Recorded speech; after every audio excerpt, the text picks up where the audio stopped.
Time to head to a town with friendly faces everywhere and humble folks without temptation. We're going down to South Park, the Stick of Truth. Put that woman in restraint!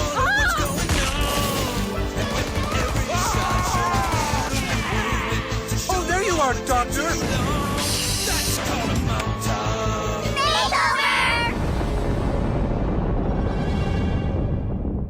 South Park, the Stick of Truth is a turn-based RPG that feels like it puts you inside an episode of South Park.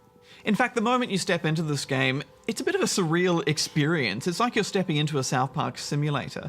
Now, I'm a massive South Park fan, but Hex, you not so much. Yeah, I used to watch it a lot back in the day, but it just got a bit too gross for my tastes. That said, I went into this as an unbiased game critic, so let's get started. First things first, you get to create your character. But I was a bit upset that I couldn't make a South Park version of me. There's no option to make a girl character. Yes, well, you can kind of make it look like you. It would still be a boy underneath in a wig, though. Oh, no, you didn't. Or if you can afford the plastic surgery, David Hasselhoff. Oh. Here we go.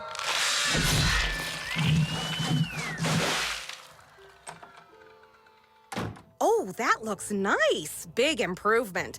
I think they've done this though because the story really does rely on the fact that you're a young boy, and those childhood politics of boys versus girls is something you just can't mess with. Especially in South Park. The 412th meeting of the girls is hereby called to order. Sparkle, sparkle. Sunshine! Sunshine, sparkle. You're the new kid in town with a convenient case of amnesia. He doesn't remember. He doesn't remember at all. That's good he doesn't remember.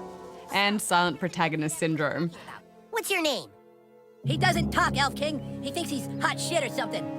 But you've arrived in the middle of a war between Stan and Kyle's elves and Cartman's humans as they fight for control of the coveted Stick of Truth.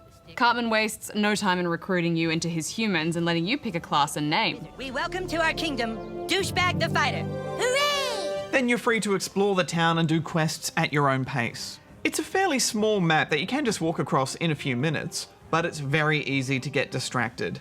It's a museum of references. Everywhere you look, there's a nod to an old episode or character. I am Damien, the Antichrist, the son of Satan, and I have never witnessed a thing as hideous and vile as the one you mortals call Rob Schneider. Plus, it's great to finally see how the town is laid out. And there's so much to do. Before I even turned in my main quest, I'd already thwarted a Mongolian invasion, Oh, hello, Mongolian! started the hunt for Man Bear Pig, I believe we are dealing with Man Bear Pig! and found Jesus. You found me! Tee-hee-hee! One thing that bugged me though was the lack of any kind of game quest icon.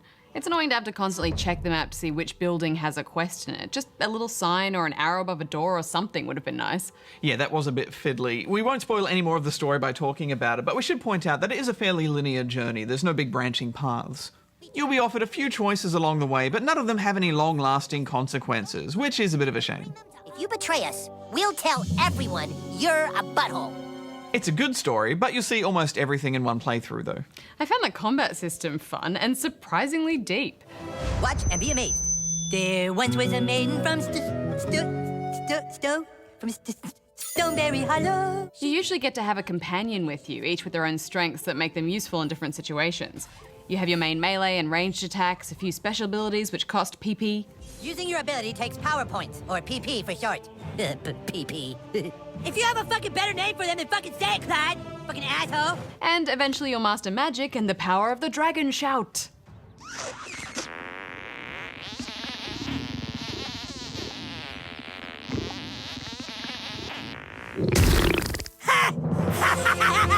That was fucking hilarious! Dude, that was fucking awesome! Oh, okay, good job, Sir Douchebag. That was sweet. It's farts. The dragon shadows farts.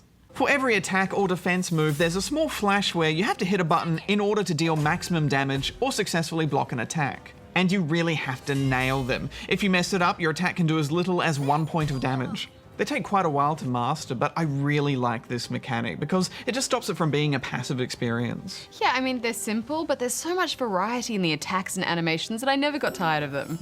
Let's see how you like dealing with me.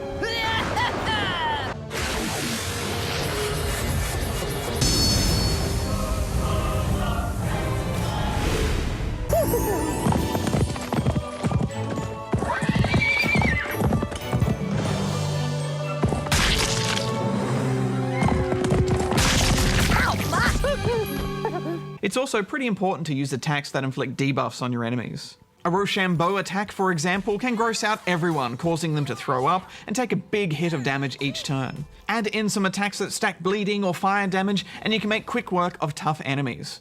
I did find that there were some large sections of the game where a particular combo of moves could win just any fight. For example, I had a ground stomp attack that paralysed every enemy, and combined with Cartman's Burning Cloud, I could wipe out my foes in one turn. Kick ass.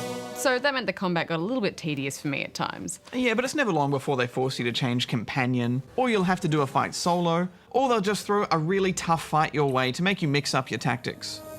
Go, boy. While we're speaking of quick wins, let's talk about the summons. By completing side quests for a few characters, you unlock these special attacks, which are instant wins for any battle other than a boss fight.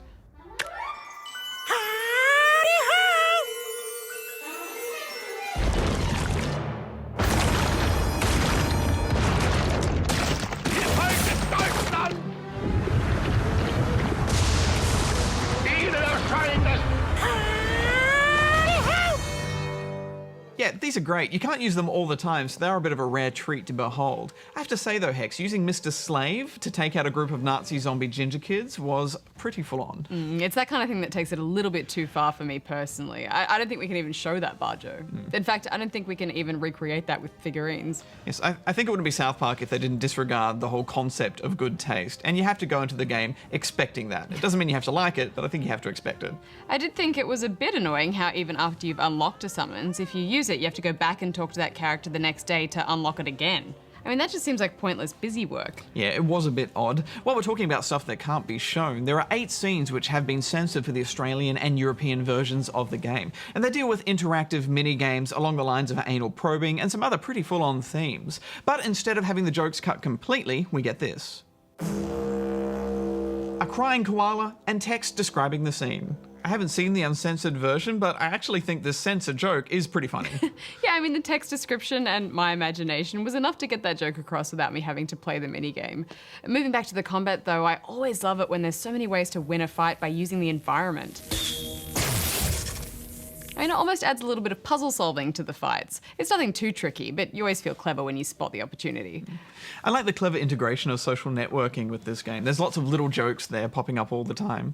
I also liked how, as you're walking around this town, all the parents look really bored in their jobs and they're on their phones and they're not really having a good time, and you're having this epic adventure, and it just reminded me what it was like pretending as a kid. There's great weapon and gear variety too, and there's just so many funny weapons and outfits to find. And to add another wrinkle of depth, you also get weapons strap-ons and equipment patches, which add extra buffs or effects to your gear. Overall though, there is such great humour in this game. I think it's the funniest game I've ever played. It's self-deprecating, and some of the jokes are pure genius. God damn it.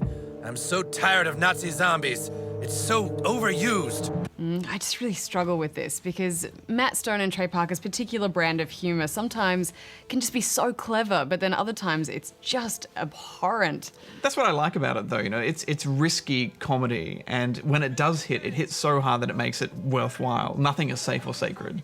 And to have a game like this, which is voiced and written and made by the show's creators so intimately, is unprecedented. Day 2. So hungry. I've searched for food, but the only thing I've found are other people's annoying, useless audio logs. Yeah, I think you really have to hand it to these guys for creating what is possibly the most faithful video game tie-in ever. It looks, sounds, and feels exactly like the show. There are also some solid RPG mechanics, and it's made with a ton of heart and respect for the source material. Even though the humour isn't always to my taste, I'm giving it 7.5. This game is around 14 hours long, and my only real concern was that maybe it might overstay its welcome, the style of this game and the gameplay mechanics, but it doesn't. It's clever and funny the whole way through. I gave it 9 out of 10 rubber chickens.